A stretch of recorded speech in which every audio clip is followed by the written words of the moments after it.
Hey Canucks fans, it's another scrimmage day, and I'm really intrigued to see what kind of lines Travis Green rolls out. I'm Clay Emo, I'm at Canuck Clay on Twitter, I'm at Clayton Emo on Instagram. I'm the founder of the GLCPC, the Good Looking Canucks Positivity Club. And this is my Canucks take, all in one take. It's Clay's Canucks commentary for Wednesday, July the 22nd. This is where you get Canucks insight that's positive and timely. Thank you very much for your wonderful feedback to my Dan Murphy interview from yesterday. And I never like to say one interview is better than another because it's different, right? They're all subjective and depends what you're looking for. But I will say that this was probably the most efficient one we've done. It only went for about 29, 30 minutes or so. But when you look at the volume of question and answer and how quickly both he and I speak more him, but how much info he shared, really, really good and a really good piece. And I think, that's very evident in the feedback that I've gotten. A lot of people saying it's the best one yet. Like I said, I don't want to compare to others because I've been so grateful for everyone who's said yes to appear with me. But if you haven't checked it out yet, make sure you do so. The chat with Dan Murphy was outstanding as he prepares to travel to Edmonton to do some coverage with Sportsnet. Also, a small thing I put on Twitter that I love the six-pack, those 6 rapid-fire questions at the end, but I'm going to take one out. I'm not sure which one yet, but I know other people use that term six-pack, so I'm going to make it a more hockey-related reference and call it the 5-hole. So just something that you can look forward to in a future chat, whenever that may be. So thanks again for that wonderful feedback. Okay, today, training camp rolls on, and today it's going to be another scrimmage, but this time it's going to be the first one that's done in the afternoon. The 2 previous ones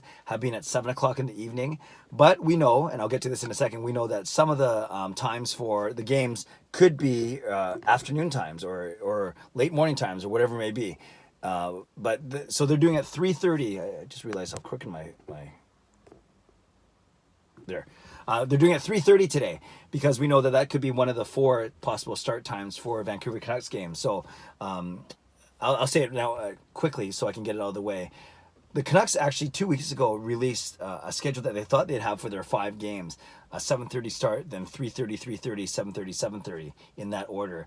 But then they've walked that back, or at least they haven't. The league has released the television schedule, and they've only actually have Game 1 and Game 2 out there. So we know that Game 1 on August 2nd will be 7:30. Game 2 on August the 4th will be 7:45, a bit of a weird time. And then games 3, 4, 5 on August 6, 7, and 9, respectively, are all to be determined. I guess they're still figuring that out. Depends on which series go long for games 4 and 5, all those things. So we do know that August 2, the opening will be at 7:30.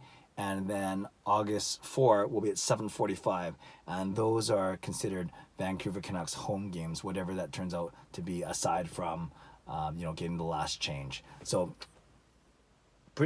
understandably, the Canucks want to prepare for a late afternoon game, i.e. a 3:30 start, and that's why they're doing a 3:30 scrimmage today. So I'm really interested to see what kind of lines Travis Green rolls out, because yesterday at practice he actually rolled out 4 new lines, and I don't read too much into it, although it is always intriguing to see and to imagine what guys would be like playing with other players, not their regular line mates, so to speak.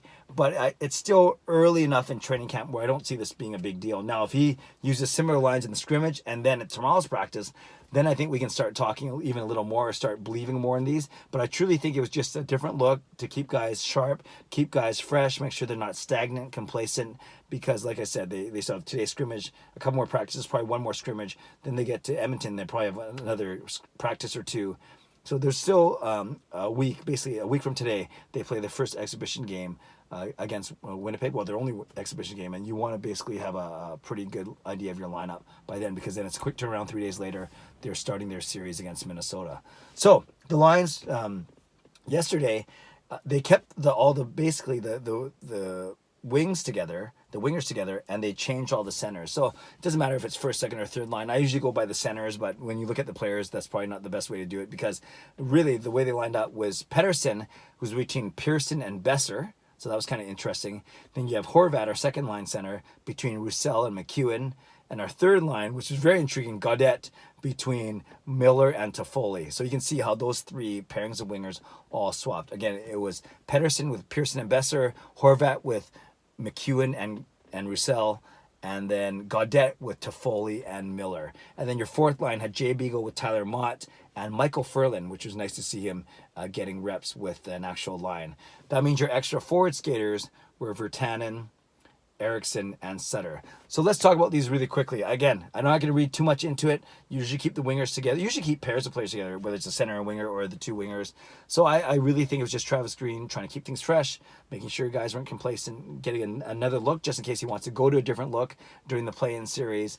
But most importantly, you got to remember, it's still relatively early. It's still another week before they play their first exhibition game. So I wouldn't read too much into it. Aside from the fact that, that would be cool if Gaudette got a chance to play with Miller, Toffoli, and that first line of Pettersson with Boeser, who, and we know they've had history before, with Pearson, that intrigues me as well. I think, I don't want to say raw deal, but the weakest line of those three would probably be the Horvat, McEwen, Roussel line, just because McEwen and Roussel is simply not as skilled as, say, Toffoli, Boeser, Pearson, and Miller. But overall, apparently it was a really good practice.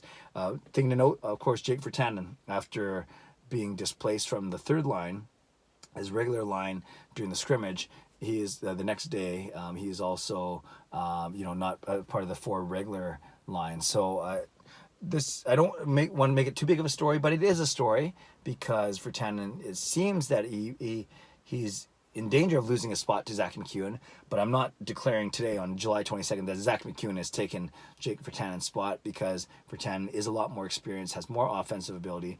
McEwen probably better defensively, and so it depends what Travis Green wants in his lineup, but I'm not declaring at all right now that McEwen has taken Virtanen's spot. Sutter coming back from missing the scrimmage, and then Louis Eriksson, always going to be that bubble 12th or 13th forward. So again, something to keep an eye on. D pairings were the usual, was Tanev with Hughes, Edler with Myers, then you had Fantenberg, Stetcher as your third pairing, and then it was Yolevi and Chatfield as your extra pairing there. Not much to say on the D, because we pretty know that the top six is going to be Edler, Myers, Hughes, Tanev, and then Fantenberg and Stetcher, especially as Jordy Ben is in Dallas with his girlfriend waiting, or girlfriend or fiance waiting for the birth of their child, which is obviously exciting news, but it will affect his ability to play and his availability to play. So yeah, we'll see what happens in the scrimmage today. I'm excited to see what kind of line combinations come out.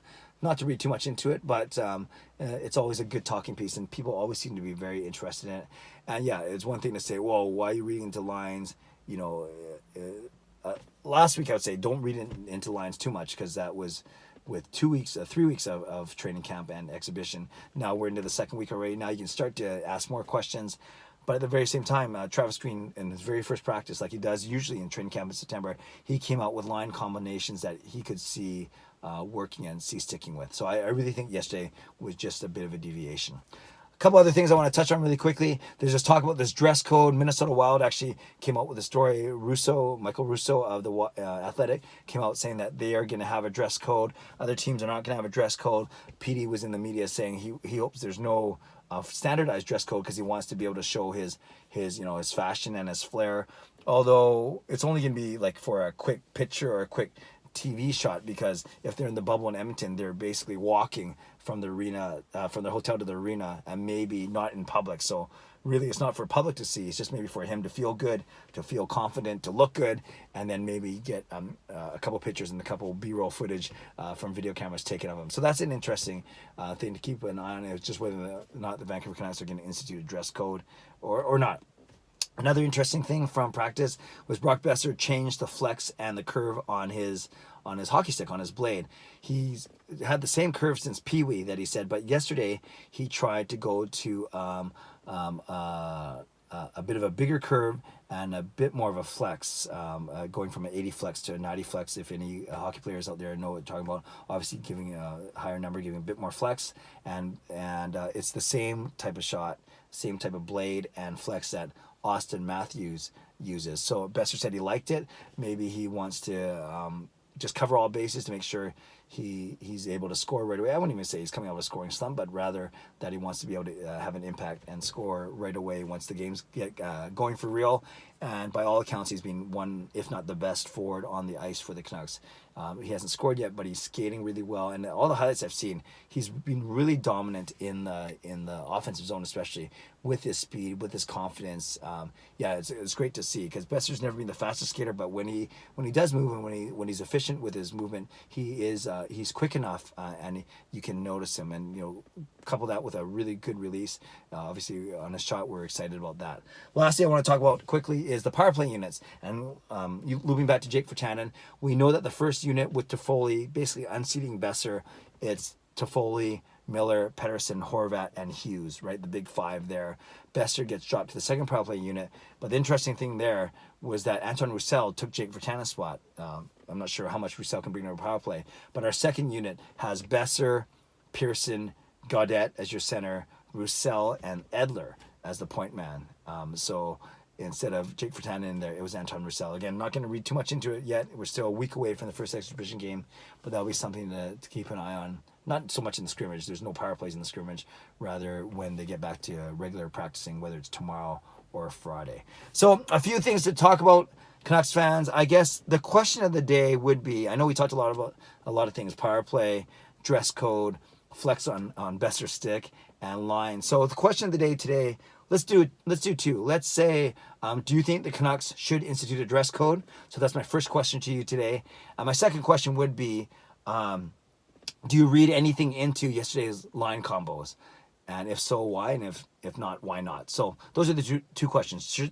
Should the Canucks institute a dress code? And number two, do you read anything into yesterday's line combo experiments by Travis Green? Leave a comment below, or talk about anything you want, actually, but I just use those as discussion starters. Leave a comment. I will read, react, and reply as always. And yes, scrimmage today, 3:30. You can listen for it on Sportsnet 650.